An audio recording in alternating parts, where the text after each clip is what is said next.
şey yapacağım mı? Kontrol edeceksin. Ha, bunu omuzlar şeyinden bir tut. He. Onu tut, seni bir güzel. Abi hafife benziyor. Abi hafife benziyor. Bak gel. Kaçıyor ya. Kıymetli Müslümanlar, Yemen'in Marib şehrindeyiz. Kurban Bayramı'nda kesilecek kurbanlarımız için bugün buraya geldik. Hayvanlarımızı kontrol edeceğiz birazdan sonra. Arkada gördüğünüz tesisler çok güzel yapılmış. Yeni yapılmış tesisler. İnşallah kurbanda da orada kurbanlarımızı keseceğiz ve insanlara, ihtiyaç sahibi olan insanlara dağıtacağız. Buradan hissedarlarımıza çok çok teşekkür ediyoruz. Rabbim kabul etsin inşallah. Eid mübarek. Abi.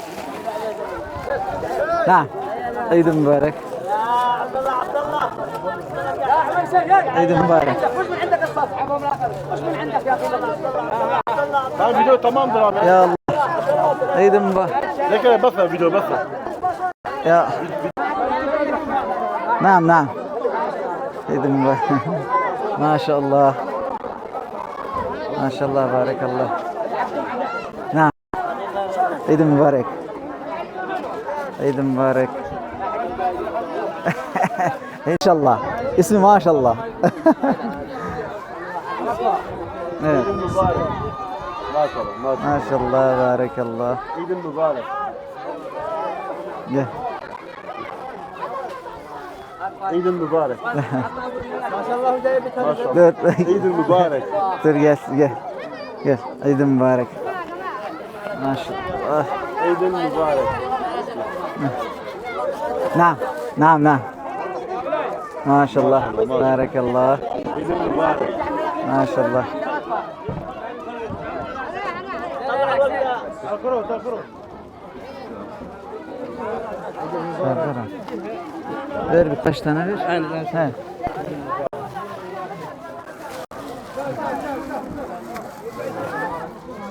Tamam. Dur şöyle geç. Sen ver. Şöyle geçelim. Herkes. Peki. El. Eid mübarek. Abi ben sana veriyorum, sen ver. Tamam. Geç. Heh, maşallah, barakallah.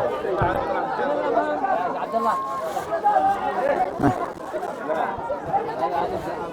Ya Allah. Şurada. Naam. Heh, Eid mübarek.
Kıymetli hissedarlarımız, kurbanlarını gönderen Türkiye'deki kıymetli Müslümanlar.